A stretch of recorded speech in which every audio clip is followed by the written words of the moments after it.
آقای دکتر اگه بخوایم بررسی بکنیم در یک سکوت نظامی هستیم، در یک توقف آتشی به سر میبریم که حتی راجع به تمدید آتش بسی هم که آمریکایی‌ها اعلام کردن، جمهوری اسلامی هیچ موضع رسمی رو اعلام نکرد و الان هم که سفر آقای عراقچی است که سفر منطقه‌ایشون به اسلام آباد، به مسقط و روسیه و بحث مذاکرات.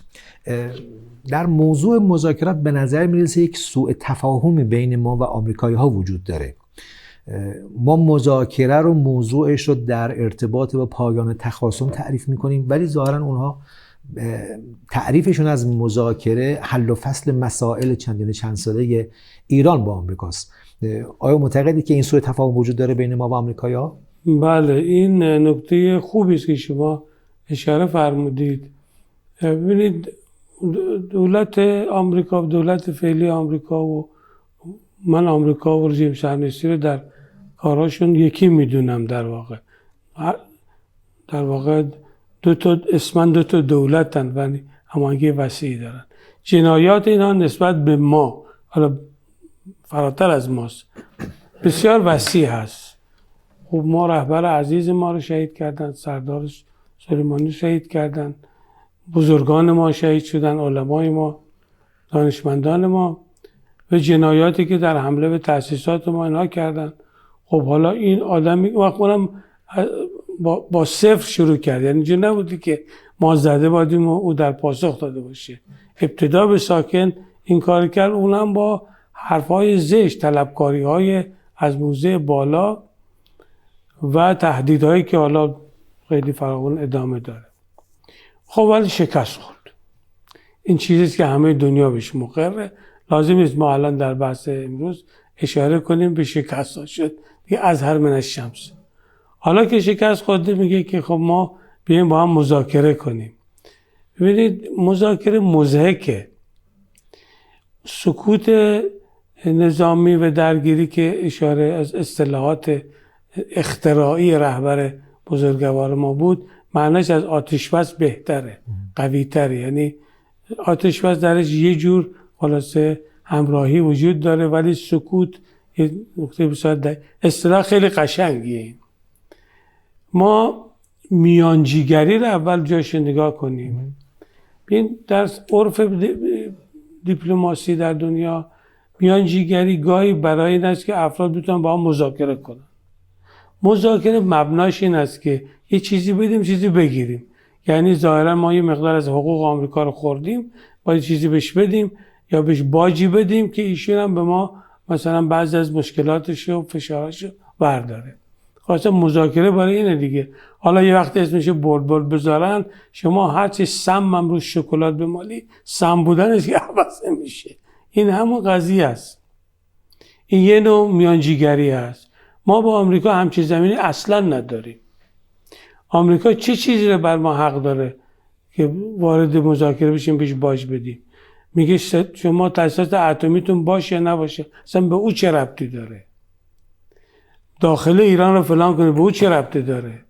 یعنی آمریکایی‌ها هیچ جنایتی نبوده و هیچ تخلفی نبوده و هیچ عبور از مرزهای معمول بین المللی رو ولش کن، مرزهای اخلاقی معمولی عرفی دنیا رو هم زیر پا گذاشتن. خواهد مذاکره نیست. الان هم تو دهنشون خورده که ایستادن. اینا اگه کمترین پیروزی در جنگ داشتن، کسی جلودارشون نبود. غرق در اون بسیار تکبر و غرور خودشون هستن. خب پس اینجا میانجیگری برای مذاکره معنا نداره.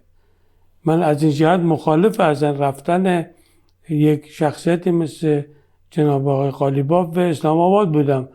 جناب آقای قالیباف شخصیت برجسته مملکته، یک سردار عظیمی در جنگ، در شهرداری تهران، در جای دیگه، ریاست مجلس. خب ما ایشون برداشتیم بردیم در اسلام آباد که پشت پرده این ور اتاق بشینن، اون ور اتاق. اصلا این در شأن یک شخصیت برجسته مثل ایشون نیست، اگرچه اصل مذاکرهش هم درست نیست. ولی میانجیگری برای ختم مخاصمه معقوله، چون به هر صورت ما یک پیروزی عظیم نظامی داشتیم، یه جنگ اتفاق افتاد، اونا تهاجمی کردن، ما دفاع کردیم، تو سرشون خورد. حالا اونا آمادن که این جنگ رو ختم کنن. میبینید مستاصلن در ختم جنگ.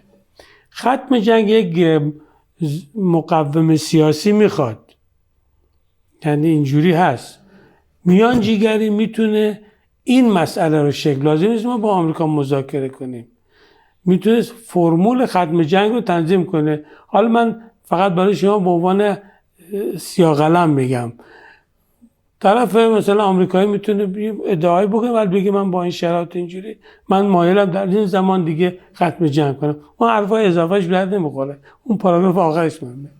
ما هم میتونیم دقیقاً چیزایی که حرف داریم بزنیم، هر چه حرف داریم میتونیم بزنیم. ما میتونیم بگیم اصلا مذاکرات اتمی به تو ربطی نداشت، تو چی کاره بودی که ما بگیم ما باید بم داشته باشیم نداشتیم، تو فلان بهمانی و باید خسار غرامت رو حتما باید بدی، تنگه هرمز به تو ربطی هم نداره، اون تنگه هرمز رو ما داریم اداره میکنیم، خوبم اداره میکنیم و مسائل اینجوری. و اون پاراگراف آخر ختم به اصطلاح مخاصمه رو میشه با میانجیگری معقولی انجام داد که هیچ باجی به طرف مقابل ندیم. طرف مقابل وقتی آخرش میپذیره یعنی گفت چه بکنی چه نکنی و مجبورم بپذیرم دیگه. اینجوری من معتقد به این نوع میانجیگری هستم. حالا دولت پاکستان دولت محترمیه، برای این کار خوبه، دولت روسیه هم برای این کار خوبه. پس ما اشتباه نکنیم، ما میانجی رو برای نیست که بعد بشینیم با هم دیگه مذاکره کنیم. راجع پایان مخاصمه میخوایم میانجیگری. آفرین، یعنی دقیقاً همینه. این یه تکنیکی است برای میانجیگری، برای ختم مخاصمه. حالا دو تا دیدگاه وجود داره دیگه. برخی معتقد، حالا ممکن دیدگاه دیگه هم باشه ولی این دو تا به نظرم خیلی برجسته است. برخی معتقدن که ما الان تو این جنگ به قولی ماهی است که به دمش رسیده. اگر این اتحادمون رو حفظ بکنیم، بر مواضع خودمون محکم بایستیم، قطعا پیروزی از آن ماست. آمریکایی‌ها مجبورن که شرایط ما رو بپذیرن و به نفع ما تمام خواهد شد. برخی معتقدن که الان که این شرایط توافق و مذاکره برای پایان این جنگ وجود داره ازش استفاده کنیم. و حالا مذاکره به معنای حالا هم مذاکره راجع به موضوعات مختلف، هم ترک تخاصم. و ممکن استش که اگر از این شرایط استفاده نکنیم، آمریکایی‌ها حالا همونطور که تهدیدم میکنن یک حمله نظامی رو مرتکب بشن، بعد ترک بکنن بدون که پایانی براش در نظر گرفته شده باشه و بعد ما بمونیم و رژیم صهیونیستی و این سایه جنگ مدام بالا سر ما وجود داشته باشه. و به خاطر همین تاکیدشون اینه که از این فضایی که میتونه برای مذاکره وجود داشته باشه بهره ببریم. شما معتقد که اولی راهکار درستی است؟ ببینید این احتمالی که داده میشه، البته این احتمال از لحاظ احتمال درسته، اما این طرف مقابلش ما که یه عنصر پسیو ایستاده که نیستیم که. اصلا این جنگ چرا به اینجا رسید؟ من میخوام بگم که این نکته کلیدیش اینجاست. خب این استراتژی بود که امام شهید ما مشخص فرمودن که فرمودن این جنگ اگر تهاجم اونها شروع بشه منطقه‌ای خواهد بود. منطقه‌ای کلیدواژه است. حالا من نکات دیگر نمیگم، تفصیل شما خوشبختانه صدا و سیما مباحث خیلی خوبی رو عرضه میکنه. اینها از همین قسمت بزرگترین شکستش باش روبرو شدن. حالا این منطقه بحث حتی تنگه هرمز هم مطرح کرد، بحث حضور پایگاه اینا در منطقه مطرح کرد. ببینید نهایتاً این که ما اون کسانی که طرفدار نکته دوم هستن اول بگم، اونا معتقدن اگه شما در این جنگ پیروز شدید این مثل بادکنکه، فکر نکنید بازم پیروز میشید این بادکنک جا میترس که ناپلئون اشتباه کرد، نمیدونم همه اونایی که در جنگ ها موفقیت اول داشتن، خب این در مورد ما نیست، در مورد اوناست. یعنی ما که حمله نکرده بودیم به جایی، ما در دفاع خودمون مصمم هستیم. دو جور از اگه ما دنبال جنگ های بودیم که یه می‌خواستیم فتح کنیم، فتح اول، فتح دوم، فتح سوم ما رو مغرور میکرد. ما که همچه این مدل برای ما نیست. پس ما در مقاومتمون دستاورد داشتیم. ما دستاورد ما در این جنگ سوم از دستاورد ما در جنگ دوم بیشتره، چون فهمیدیم کجاها نقطه ضعف ماست، کجاها نقطه ضعف دشمن هم هست، رو همونا کار کردیم. ما یه مقاومت ایستا که نداریم که مثلا یه چیزی داریم همینجا انبار کردیم، اتفاقا مقاومت بسیار پویایی داریم. این که آمریکا بیاد بگه خیلی خوب من رفتم و شما هستید اسرائیل. از اول گفتیم اسرائیل با تو یکیه، یعنی اگر تو به ما حمله کنی ما اسرائیل هم میزنیم.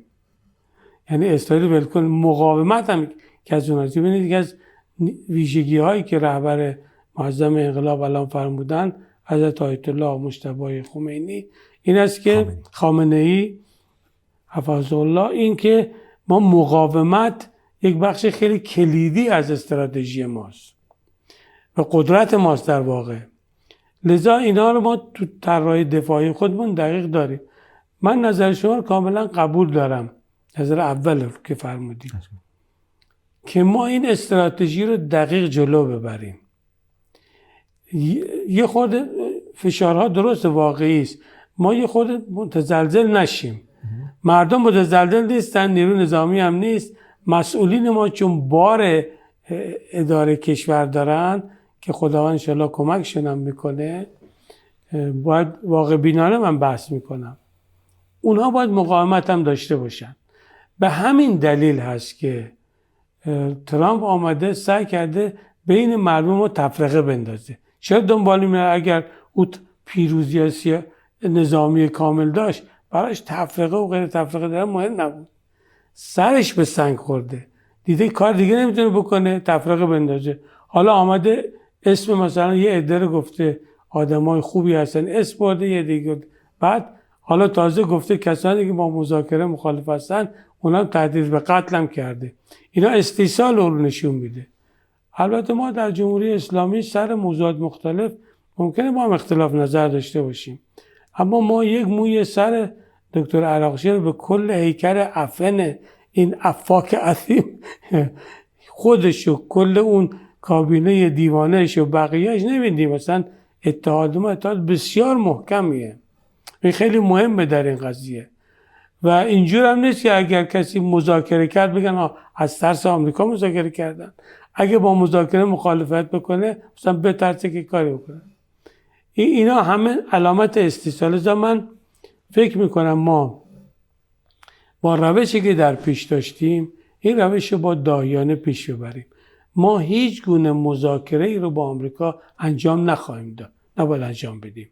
عاقبت هم نداره، زمینه هم نداره، یک نوع تحقیر هم هست با یک کشوری که این همه جنایت در حق ما کرده. حالا ما بشینیم چی مذاکره کنیم؟ باید بهش فحش بدیم، با باید کتکش بزنیم. مذاکره نداریم با اونا، مگر اینکه مرعوب باشیم، بگیم حالا دیگه ما ترسیدیم ازت، تو با ما خیلی بد کردی، حالا چون ازت میترسیم بیا چیزی هم بهت بدیم بریم. ما چه چیزی مرعوب اون نیستیم، از بالاتر از اونام نمیترسیم. بنابراین ما با آمریکا مذاکره ای نداریم. بله برای فرمول‌های ختم مخاصمه روش‌های خیلی خوبی وجود.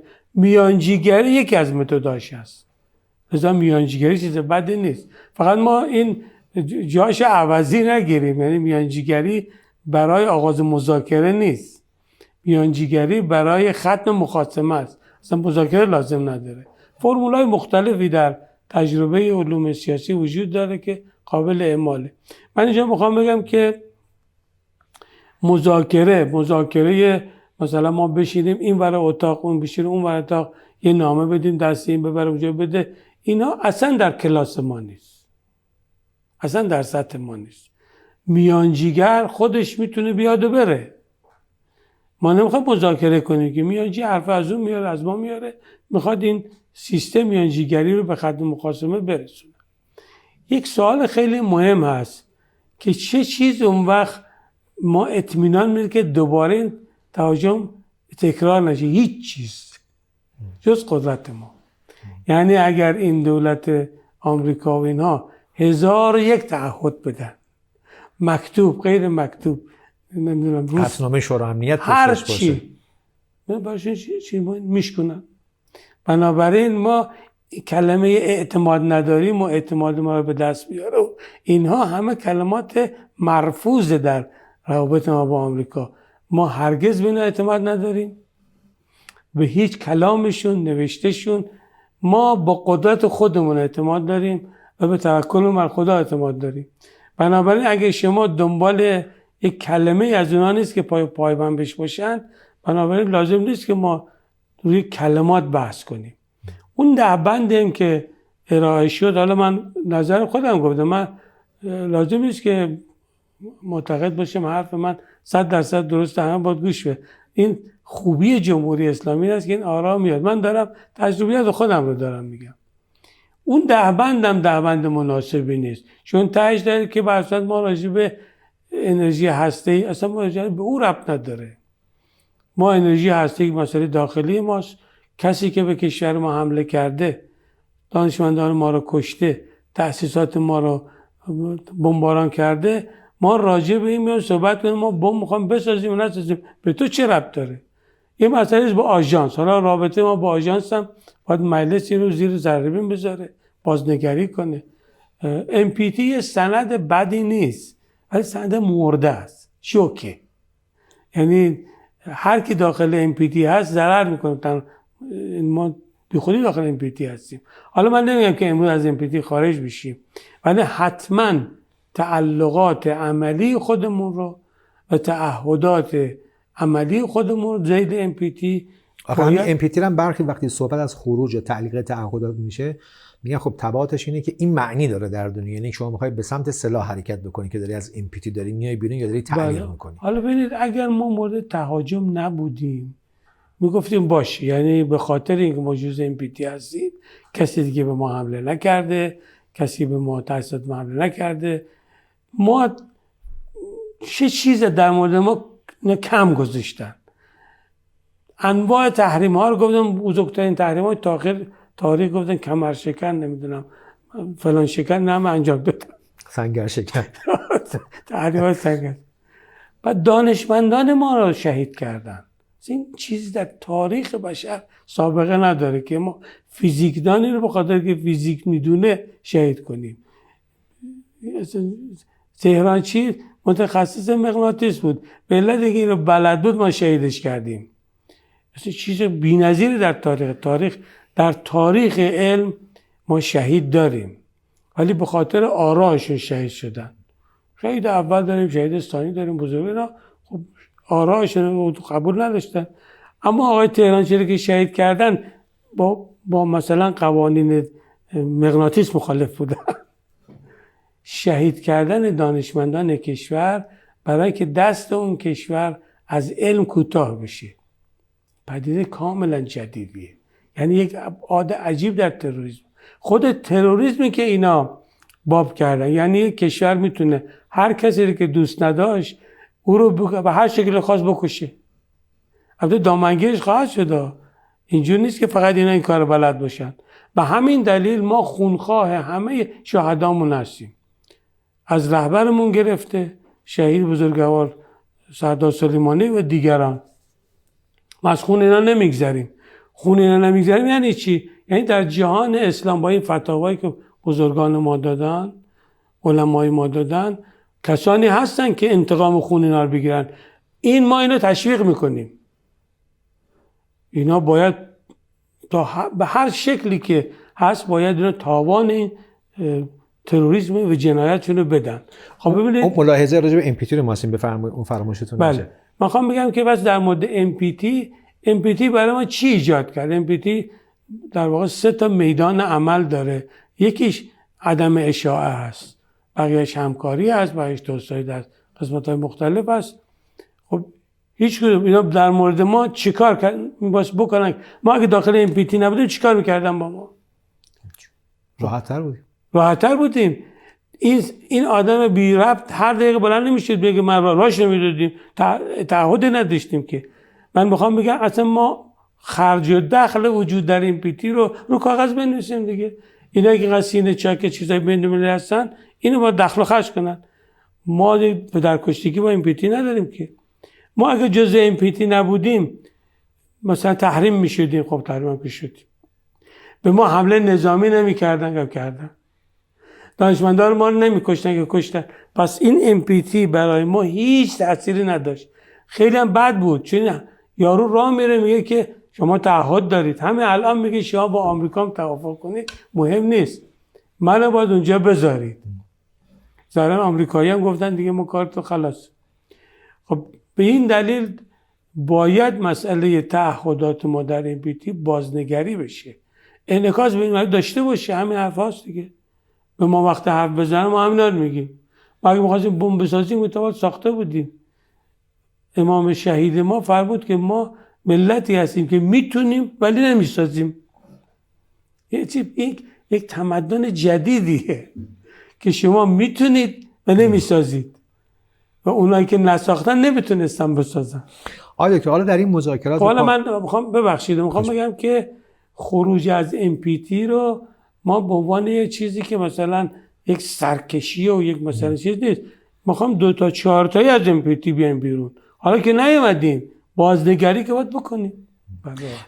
راجع به مذاکرات تک تخاصمی که جناب عالی اشاره کردین، نه اینکه حالا ما چون طرف این ور ماجرا هستیم بگیم ما پیروز بودیم، چیزی که رسانه‌های دنیا دارن راجع به صحبت میکنن، همین الانش هم از این صحبت میکنن که دنیا خیلی دیگه الان با کاری که ترامپ میخواد بکنه خیلی کاری نداره، منتظرن ببینن که جمهوری اسلامی ایران چه تصمیمی میگیره. به حال همه اونا تقریبا معترفن به این که پیروز این میدان ایران بوده و ما به عنوان طرف پیروز میدان تو این مذاکره تک تخاصم شرکت خواهیم کرد. این موضع چه الزاماتی داره، چه تبعاتی داره، چه ابعادی داره، چه اقتضاعاتی داره برای ما؟ ببینید خب ظهور ایران به عنوان یک قدرت بسیار مهم در منطقه، این چیزی که دشمنای ما هم میگن. ما باید بلد باشیم که این قدرت رو معقول در منطقه پیش ببریم. از این قدرت ما برای سیطره که نمیخوایم استفاده کنیم. ما از این قدرت برای ایجاد امنیت و استقلال و جلوگیری از تهدیداتی که آمریکا و رژیم صهیونیستی برای منطقه ما دارن باید حتما استفاده کنیم. مقاومت رو ما باید حتما مقاومت معقول ترین و سالم ترین و آینده دارترین حرکت است که در منطقه در طول این چند قرن اخیر پیدا شده و موفق هم بوده. چیزهایی که مقاومت به دست آورده شگفت انگیزه. ببینید اینا احتیاج به یک نقشه و دیپلماسی کاملا جدید داره. حالا بیام عملی تر صحبت کنیم. آمریکا در منطقه ما این همه پایگاه زدی. پایگاه هم در این جنگ معلوم شد که پایگاه های کوچیکی نیست. اینجا حدود 40,000 آدم اینجا بودن. خرج اینا رو کشور بیچاره میدادن که اسمشون گاو شیری گذاشت که هر وقت من میشنوم واقعا عصبانی میشم که ملت‌های مسلمان ما رو در اثر بی‌لیاقتی رهبرانشون به اینا گاو شیری میگن. توهینای دیگه که حالا زشته که من اینجا بگم. خب پولش از اینا، حتی خرج خوراک اینا از اینا گرفتن. اون وقت برایشون جز دردسر ناامنی اثر نداشتن. تونستن از اینا دفاع کنن، خودشون نداشتن نگه بدارن. خب اینا دیگه نباید تو منطقه بیان. ما در خلیج فارس نباید نیروی نظامی مخاصم رو راه بدیم. آمریکا کشتی‌های جنگیش حق ورود به خلیج فارس رو ندارند. این برای منطقه بهترین خبره. ما در منطقه باید یک تحرک سیاسی داشته باشیم مبتنی بر همین. یعنی آمریکا لازم اینجا باشه دردسر شما رو میچاپه، پولتون رو میگیره، ازتون دفاع نمیکنه. شما اصلا دشمن ندارید اینجا، دشمن خودتون هستید. بنابراین زمینه برای یک دیپلماسی معنادار. ما الان حرفمون و حرکتمون آثار منطقه‌ای و جهانی داره. خیلی باید حساب شده باشه. اینجا نیست که هر کسی از ما بیاد یه خطابه‌ای بخونه، هر چیزی بگه. کلمات ما معنا داره. یک درس بزرگی که ما از امام شهیدمون میباید بگیریم، میدونید دقت ایشون در کلمات بوده. چون صحبتاشون نگاه کنید جزاف نداره. چرا؟ چون حساب شده بوده. این که ایشون رو نوشته میخونه میخواسته به ما یاد بده که شما علامه دهر هم که هستید حرفاتون رو قول سدید کنید، همینجوری شروع نکنید به صحبت کردن. خب اینا چیزای مهم است. یعنی دیپلماسی ما، دیپلمات‌های ما، سیاستمداران ما باید افق‌های جدید در نظر بگیرن. این که حالا مثلا گروهی دوباره بشینن بگن که ما برای اینکه توفیق پیدا کنیم مستعسلیم، باید آمریکا تحریم خودش رو التماس کنیم تحریمش برداره. آمریکا حالا باید دنبال این باشه که دلارش سقوط نکنه. تحریما رو باید ورد، تحریما تجاوزه، تحریما تخلف قانونی است. ما اصلا نباید اعتنا کنیم، ما با زور باید ورش داریم. ببینید الان آمریکایی‌ها چرا نفت ما رو میخرن؟ 30 روزم تمدید کردن نفت ایران. شما میتونید تصور کنید که این آمریکایی روز بیاد ناچار بشه بگه نفت ایران رو بخرید. اینو بشین برداشتن تحریم دیگه. تجربیات عجیبی اینجا اتفاق میفته. لذا من میخوام بگم که ما در حوزه سیاست خارجی اولا غرور به ما راه نمیده، چون ما مستکبر نیستیم که، بله قدرت داریم، توانم داریم، ولی دنبال نیستیم که اینجا رو بگیریم. ما نفت کشور منطقه رو نمیخوایم، نفت فراوون داریم، پول اونا رو نمیخوام، پول ما به اندازه کافی میتونیم در بیاریم. ما اجازه نمیدیم که کشورهای منطقه پایگاهی بشن برای حمله به ما. یه حرف خیلی درستیه. این کشورها که در منطقه هستن، خب این کشورها توانمند نیستن دیگه. ببینید من یه خاطره برای شما بگم. بعد از حمله عراق به کویت و بعد آمدن کویت رو پس گرفتن به اصطلاح از اونها که آمریکایی‌ها پایگاه بزرگ اونجا زدن دیگه.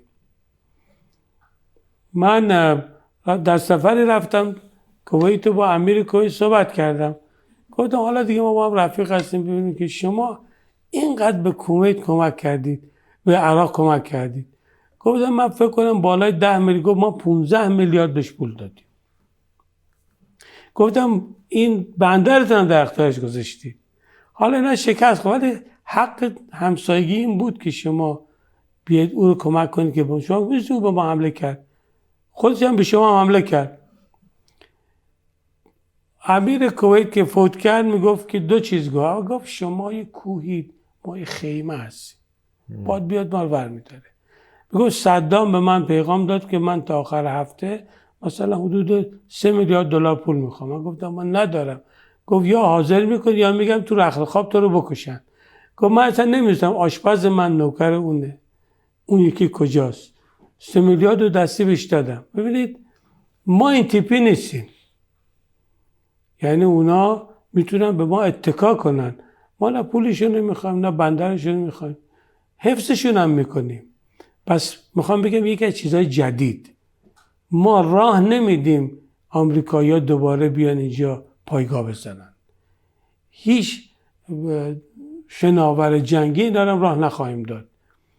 البته ببینید سیستم جدیدی باید برای تنگه هرمز ما طراحی کنیم که این سیستم جدید الان باید به طور خیلی ساده همینجوری براتون بگم، باید دوره سکوت یک جوره، یه چیزایی داره، دوره‌ای که ما تخاصم رو متوقف کردیم رسما یه جوره، و دوره آیندهش هم یه جور دیگه است. همه برنامه داره. اینها باید با دقت تنظیم بشه. حالا من ایده‌ای دارم راجعش، در کل اینا نکات خیلی جالبی است. تنگه هرمز تنگه بسیار مهمی خواهد بود. پس ما خیلی مطلب داریم برای کار کردن. مسئله مقاومت خیلی مهمه. ما دیگه نباید اجازه بدیم یمن تحریم بشه و محاصره بشه. خود ما باید محاصره بش کنیم. چه کار است که یه دولتی بلند بشه، چند نفر جمع بشن بگن فلان کشور محاصره کردیم، بس که ما رو میخوام محاصره کنن. ما محاصره شکن هستیم. محاصره یعنی چی؟ پس مقاومت داره. برای اولین بار مقاومت مزه انسجام رو پیدا کرد. یکی دستاوردهای خوب سردار خاقانیه که این تونست مقاومت رو هماهنگ کنه. ما اولین تمرین‌های انسجام مقاومت رو داشتیم و مزه‌اش رو چشیدیم. من دارم میگم نقاطی که خیلی مهم، یعنی ببینید دیپلماسی جمهوری اسلامی یکی از متحرک‌ترین دیپلماسی‌ها میتونه باید باشه. خسته کننده نمیشه. دیپلماسی کار خسته کننده ایه، حالت روتین. شما لباسای شیک میپوشید میره تو جلساتی که ساعت‌ها چرت و پرت میگی، اصلا هیچ مطلب نیست. خشوش‌ها دروغ‌ها نه تعارفات اصلا حال دادن به هم بخوره. دیپلماسی دیگه. منتها ما دیپلماسی کاملا محتوایی داریم. یعنی متفکرین باید بشینن، استراتژیست‌ها بشینن، مدلیت‌های مختلف رو کاغذ بکشن، عمل میکنه، ارزیابی کنن، پیش برن. و ما دشمنانی داریم، منطقه‌ای بیرون منطقه‌ای. بیرون منطقه اوناییست که ما از منطقه بیرونشون کردیم، انشاءالله تا آخر هم بیرونشون خواهیم کرد. در داخل منطقه هم بعضی رقابت‌های وجود داره که این رقابت‌ها ناسالمه. اینا باید تبدیل بشه به رقابت سالم. ما برای همه‌شون جا داریم. یعنی مثلا جای کسی رو تنگ نمی‌کنیم.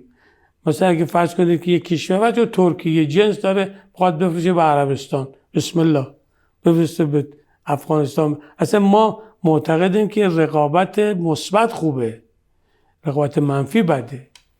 پس منطقه آینده خیلی خوبی خواهد داشت و ما دنبال مدل‌های قدیمی گفتگو و چیز نباید باشیم که مثلا حالا اگه بخواد نفت منطقه توسعه پیدا کنه حتما با توتال بیاد یا فلان، که نه اینجوری نیست. ما میتونیم نفت منطقه رو به قیمت خوب هم در بیاریم هم استحصال کنیم. اصلا کشورهای منطقه مزه درآمد حقیقی شده بچشن. برای شیرینی بحثمون به موضوع دیشب این حالا گفته میشه شویی که در آمریکا پیاده کردن برای ورود به محل ضیافت رئیس جمهور آمریکا هم اشاره بکنیم. تحلیل شما چیه؟ برخی البته میگه همین الان تو فضای توییتر و ایکس و اینها خیلی کاربری آمریکایی بالای 90% دارن تمسخر میکنه اتفاقی که افتاد. حتی واکنشایی که چه معاون رئیس جمهور جدی ونس داشت، خود ترامپ داشت، حالا طنزا و جوکایی که در آوردن. یه بحثی که مطرح میکنن اینه که میگن چون ترامپ این ایام خیلی تهدیداتش رو علیه ایران افزایش داده بود و به نوعی تا دیشب به آستانه مثلا عملیات نظامی شاید رسیده بود، این ماجرا رو رقم زدن برای اینکه ذهن دنیا رو از این تهدیدها پراکنده بکنن و یکی هم برای پوشاندن ناکامی‌هایی است که آمریکایی توی اسلام آباد داشتن. خب اونا خیلی دنبال این بودن که ایران بیاد در اونجا مذاکره انجام بده. رسانه هم معطل بودن که ببینن بالاخره فرستادهای آمریکا میرسن نمیرسن. 10 بار اینا اومدن رفتن توی رسانه هاشون که هیچ وقت هم حرکت نکرد. برای پوشاندن این ناکامی توی اسلام آباد اتفاق افتاد. چقدر شما این تحلیل رو؟ نه تنها پوشاندن ناکامی‌های بزرگی که ترامپ در کل منطقه ما عمدتاً داره، در جای دیگه داره، میخواد یک حس ترحمی رو نسبت به خودش جلب کنه و بگه من به خاطر کارهای خوبی که کردم دارم کشته میشم. البته از این جور صحنه سازی ها از این آدم دلغک هیچ چیزی بعید نیست. من نظر شخصی خودم میگم او مثل سگم کشته بشه چیزی کم نداره. حیف سگ، حالا گفتیم آره، یک آدم جنایتکار فاسد افاک اثیم، هر کثافتکاری که در دنیا هست بهش آلوده است. یه آدمخواری هست. اون لنیمو ساواژ یک نمایشنامه خیلی معروف فرانسوی بود، تیپ همینا رو نشون میداد. این آدم باید تاوان کار خود، نه این که مشروع بود، این که همونجور که گفتید من به محض که شنیدم گفتم خب این معلوم که خودشون درستش کردن. از این کارا زیاد کردن، منتها باید پاسخ این جنایاتشون رو بدن و خواهند داد. بله، حالا مسائل داخل کنگره هم وجود داره. حالا شما در تحلیلاتون با کارشناسای مختلف حتما مرور میکنید که قوانین آمریکا اجازه میده به سیاستمدارای داخل آمریکا که یه جوری برون رفت درست کنن. مثلا ترامپ اگه کنگره بیاد یه چیزی تصویب کنه که او رو هل بده بیرون از قضیه، بعدش نمیاد خودش مثلا میگه چرا من محدود کردید. این متفاوت از این ماجرای 60 روزه. این 60 روز اجازه است که به رئیس جمهور داده میشه برای بدون اذن کنگره. 60 روز 30 روز اصلا بحث اولیش راجع به شروعش که چرا شروع کردی، قانونی بود قانونی نبود. میخوام بگم که نه، تو همین مقوله است. مجموع امکانات کنگره به عنوان من محدود کننده ایران نمی کنم، به عنوان یه وسیله‌ای که ترامپ میتونه ازش استفاده کنه، بگه من که می‌خواستم برم همه جا رو فتح کنم، این کنگره نذاشت و الان این مکانیزم داره راه میفته. اگر فردا شما شنیدی کنگره گفت شما ظرف مثلا 30 روز باید پاسخ بدید که چرا بیاید بیرون، مثلا البته زمانهای کوتاه‌تر هم میتونه بذاره، جنگ رو تمام کنید و باید پاسخ بدید چرا وارد شدید، این ممکنه بیا جیغ و داد کنه ولی پشت پرده خودش انجام داده. به نظرم استفاده از مکانیزم کنگره داره فعال میشه به نفع او. اینجور نیست که مثلا بگیم به ضرر او هست. نهایتا این آدم سختگیر افتاده و باید از این مخمصه خوش بکشه بیرون. ما باید روی نقطه قوتمون بایستیم. نقاط قوت ما چی است؟ یک، رهبری دانایی که محکم مسیر خوب تشخیص داده. دو، توانمندی نیروهای مجاهد و نظامی ما هست که واقعا بیشترین شهدا رو دادن و بهترین دستاوردها هم داشتن. سوم که یک معجزه قرن هست، حضور مردم در میدان ها است. این حضور یه پدیده است. این مردم نزدیک 50 روز توی خیابون ها هستن و مطالبه گر هستن. هیچ وقت این پدیده در سایر کشورها به این شکل تکرار نمیشه. البته انقلاب هایی بوده ولی اینجا انقلاب دفاع از حیثیت یکی، مسئله ظهور یک پرده های از تمدن ما هست. من در تاریخ معاصر همچه پدیده رو اصلا سراغ ندارم. حالا مردم ممکنه مثلا جلق زردا در فرانسه برای مدت 2 سال علیه دولتشون تظاهرات میکردن، این اصلا ربطی به این نداره. اینجا برای حفظ یک نظامی و حفظ استقلال کشوری در مقابل تهاجم وسیع خارجی مردم آمدن تو میدون. این اون قدرت عظیمی است که اتفاق افتاد. اون بعثتی است که کلمه بعثت که توسط رهبر شهید ما انتخاب شد کلمه بسیار با معنایی بوده. لذا من فکر میکنم ما این مسیر با قدرت باید پیش بریم. احتمال درگیری نظامی مجدد رو نباید نادیده بگیریم. ببینید دوباره قضیه هست. یعنی یکی ممکنه باز دوباره در گوشش بگن، حالا چون کلی افراد جابجا کردن، خود این جابجایی که در نیروی نظامی داد بهترین سند شکستشونه. چون اگه موفق بودن که طرف جابجا نمی‌کرد. وسط جنگ و درگیری. وسط جنگ بعد معلوم موفق بودن. ما برای اینکه ناموفق بودن اونها رو بفهمیم خیلی لازم نیست که کاوش وسیع بکنیم. خب ولی ممکنه افراد جدیدی که آمدن بگن حالا ما طرحی داریم تو از این منجلاب با یه حرکت خیلی داهیانه نظامی در میاریم دیگه. پس ما باید مواظب این باشیم.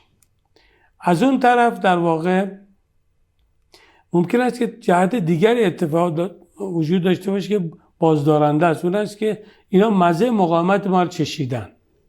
حالا میدونن یه کاری کردن کار تموم نمیشه که. کشورهای منطقه توان ندارن چون تعرض به ما پاسخ منطقه‌ای داره و حتی میتونه یه خود از منطقه ما برتر بره. بنابراین اونا رو دیدن و مسئله منطقه بسیار جدی است. خود شرکت های اینا در منطقه بزرگترین آسیب رو دیدن چون اینا مثل زالو امکانات اینا رو میمکیدن دیگه، مجبور شدن از این منطقه برن. این بازدارن. لذا ما اگه بخوایم احتمال رو در نظر بگیریم نمیتونه از مثلا 60% بیشتر باشه. خیلی بالا حساب کنیم در آغاز یک تهاجم نظامی که بازم به نظر اونا باید مثلا کوتاه باشه، دقیق باشه، ما رو بترسونه. چون این اتفاقش کمه لذا ما باید آمادگی رو داشته باشیم. لذا من نمیتونم بگم کار نظامی تمام شد. تمام نشده. ما باید اعلی درجه تهیع نظامی رو داشته باشیم. از تکنیکایی که استفاده کردیم این بار بهتر استفاده کنیم، مثل از جنگ 12 روزه تا الان. سلاح‌های جدیدمون رو آماده به کارگیری داشته باشیم و حالا این نقشه بزرگی باید برای دفاع خودمون برای آینده داشته باشیم که حالا جزء کارهای آینده و برگه هایی که همچنان داریم و رو نکردیم کاملا هم نظامی هم سیاسی منطقه‌ای هم اقتصادی وجود داره. حالا من تنگه هرمز چون معروف شده اسم نمیبرم، این خودش پدیده ای شد. ولی ما در قسمت تهاجمات نظامی نقشه های مختلفی داریم که اونها شگفتی های زیادی میتونه بیافرینه در میدان جنگ. مقاومت یک نکته بسیار مهمی هست. هیچ وقت رژیم صهیونیستی نمیتونه حسابشو جدا کنه از آمریکا. چون ما بحث چفت مقاومت رو زدیم به مسئله تهاجم و آمریکا و اسرائیل رو یکی کردیم. این خیلی استراتژی درستی بود و اگر آمریکا به ما حمله نظامی کنه طبیعتا پاسخ ما به اسرائیل خواهد رسید ما اسرائیل رو با دیگران آمریکا جدا نمی‌کنیم در پاسخ. و این نکته که رئیس جمهور آمریکا خیلی روش تاکید میکنه به ویژه این روزها اینه که من اصلا تحت فشار زمان نیستم، هیچ عجله‌ای هم ندارم، فرصت هم دارم و من هستم که دارم این رو مدیریت میکنم، منتظریم که ببینیم مثلا پاسخ چیه. ولی خیلی معتقدن که اونا عجله دارن و نیاز دارن به این که این مذاکره‌ای شکل بگیره و پایانی برای این جنگ تعریف بشه. بله. به همین دلیل من گفتم ما مذاکره نداریم. چون اگه ما مذاکره نداشته باشیم این آدم مخبط چی میخواد به دنیا بگه؟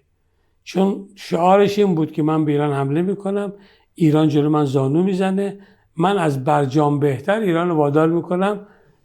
و گفت ایرانی‌ها دارن تشنن، خودش هر دقیقه میگه من گفتن پشت تلفن بودن آمدن میگن میخوام با من مذاکره کنم. که مذاکره صورت نگیره شکست بزرگ ترامپ است. ترامپ مستعسل برای مسئله زمان. اتفاقا هر چقدر جلو میری میگم تو چیکار کردی؟ درست ایران رو زدی، ایران که ضعیف نشد که. تازه تنگ هرمز هم که داره، کشورهای منطقه رو هم بیچاره کرده و اونا همه از دست تو به عذاب اومدن. ظهور ایران به عنوان قدرت کلید خورده. خب اگه این بوده دستاورد کارت که خیلی آدم بدبختی هستی. به نظرم ترامپ هیچ وقت این اندازه مستعسل برای زمان نبوده که الان هست. ولی ازا حرفای بی ربط میزنه، مثلا تهدید میکنه، میگه هر کسی با مذاکره مخالف هست مثلا از اون اریک تایسون گرفته که ما باید بکشه. این آدم احمق این حرف میزنه. این کاملا مستعسل. یعنی میخواد در ایران کسی جرئت نکنه راجع به مذاکره صحبت کنه و مثلا یه پارچه بیان طرفدار رو بشن. همه ی حکومت یه پارچه است و رهبری معظم انقلاب بسیار آدم تیزبینی است، بسیار دقیقه، با حوصله هم هست اتفاقا و مسیر دیپلماسی ما با نظرشون داره پیش میره. مردم هم باید اعتماد داشته باشن، یعنی بدونن که رهبر انقلاب مسلط و حرکات زیر نظر داره و هدایت هم میکنن. خب خوشبختانه ایشون سالها بودن زیر دست پدر بزرگواری، جیک و پوکا رو دیدن، حرکات رو دیدن، پدیده ها رو دیدن و از نزدیک در تماس بودن. من احساس غرور میکنم وقتی میبینم مردم این چنین پایکار انقلابن. حرفای مردم رو گاهی میشینم گوش میدم و خیلی شنیدنی هست. این مردم خیلی باهوشن، از ماها باهوشترن، نکات ظریف رو انگشت توش میذارن. این مردم دقیقاً، این مردم سرشون کلا نمیره، حساسن نسبت به گفته ها و رفتارهای مسئولین، بخصوص در حوزه دیپلماسی. این مردم آمادن همه چیزشون رو فدا کنن عزت کشور سر جاش باشه. لذا اصلا تحمل یک چیز تحقیرآمیز اصلا ندارن.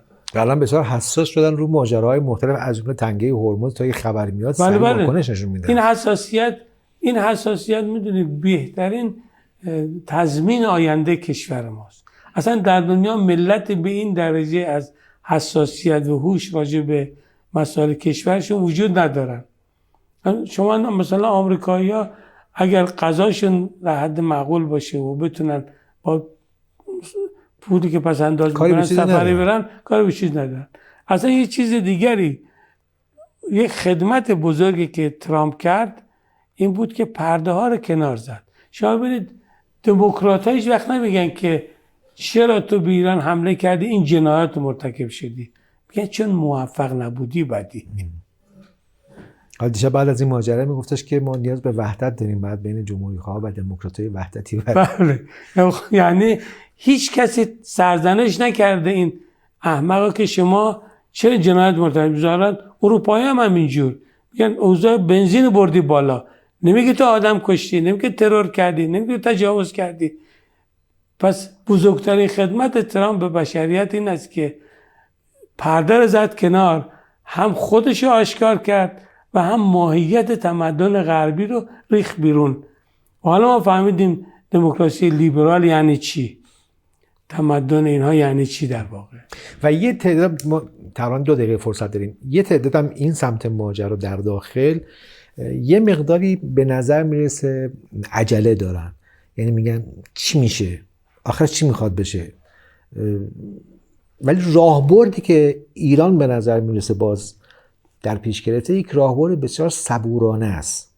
یعنی اون فشاری که اون ور وجود داره این ور وجود نداره و کاملا با یک راهبرد صبورانه‌ای به نظر میرسه این ماجرا رو داره پیش میبره و اونها هم دارن خسته میشن از این حرکت ایران. درست میگم؟ بله ببینید عجله مسلم ما عجله نداریم، اینجا با دقت و دایانه داره پیش میره. اون چیزی که مردم ممکن ناراحت باشن غفلته. نکنه ول دادیم غافلیم، نه. مثلا ببینید آمده محاصره کرد تنگ هرمز رو، خودش ضرر کرد، ناتوانیش کاملا آشکار.